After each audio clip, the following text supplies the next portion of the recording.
दोस्तों, क्या सच में देश के लाखों करोड़ों पेंशनर्स को 8वें वेतन आयोग का लाभ नहीं मिल पाएगा? क्या सच में केंद्र सरकार ने पेंशनर्स के संबंध में ऐसा कोई विधेयक लोकसभा में पारित करा लिया है और इसका विरोध क्यों हो रहा है और इस मुद्दे को लेकर केंद्र सरकार ने क्या जवाब दिया है, इसी महत्वपूर्ण विषय के बारे में हम इस वीडियो के अंदर विस्तार पूर्वक समझने वाले हैं। इसलिए दोस्तों, आप इस वीडियो को अंत तक जरूर देखिए और पूरे मामले को आप अच्छे से समझने का प्रयास कीजिए। नमस्कार दोस्तों, मैं हूं आपका दोस्त लोकेश साहू और आप देख रहे हैं लोकेश छत्तीसगढ़िया यूट्यूब चैनल। आप सभी साथियों का हमारे चैनल पर बहुत बहुत स्वागत है।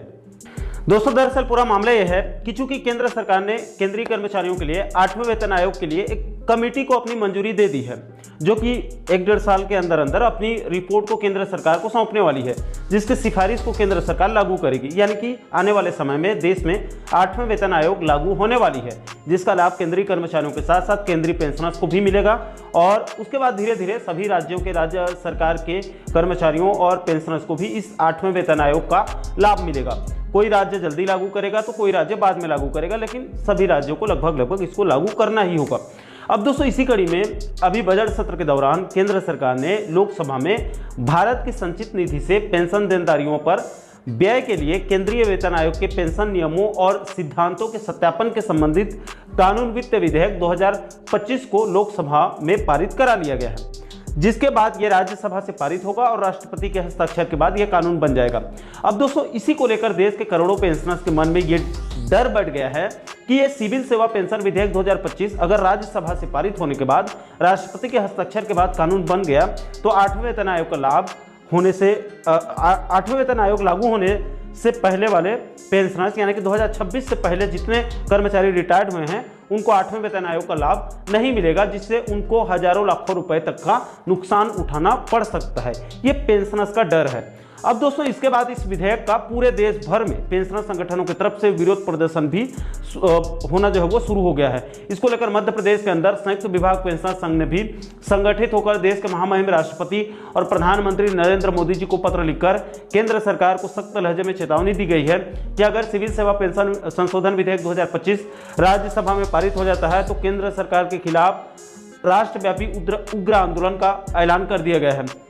अब दोस्तों, इसी बीच बढ़ते दबाव को देखते हुए खुद केंद्र सरकार को सामने आकर इस मुद्दे पर स्पष्टीकरण करना बहुत जरूरी था। इसलिए इस मुद्दे को लेकर खुद केंद्रीय वित्त मंत्री निर्मला सीतारमण जी ने एक सवाल के जवाब में स्पष्ट किया कि सत्यापन नियम किसी भी तरह से मौजूदा सिविल पेंशन भोगियों के लिए निर्धारित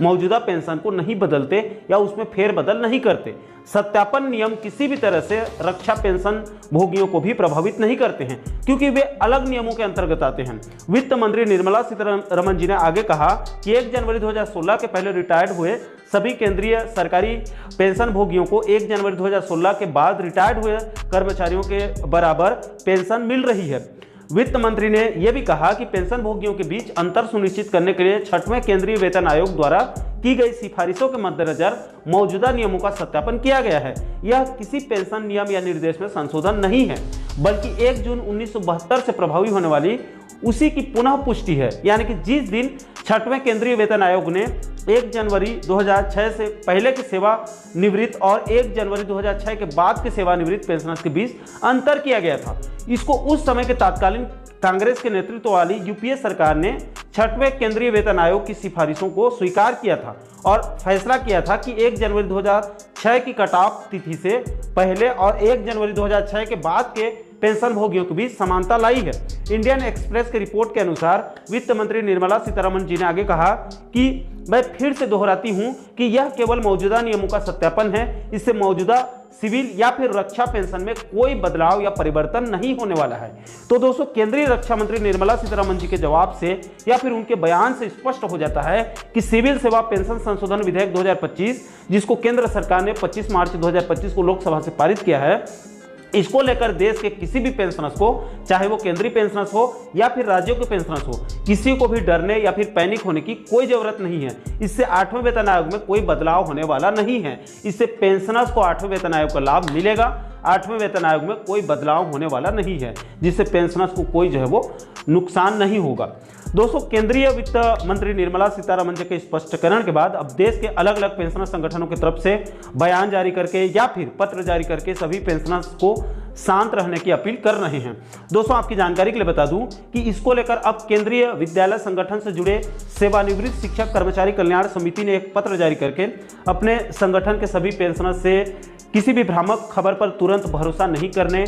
और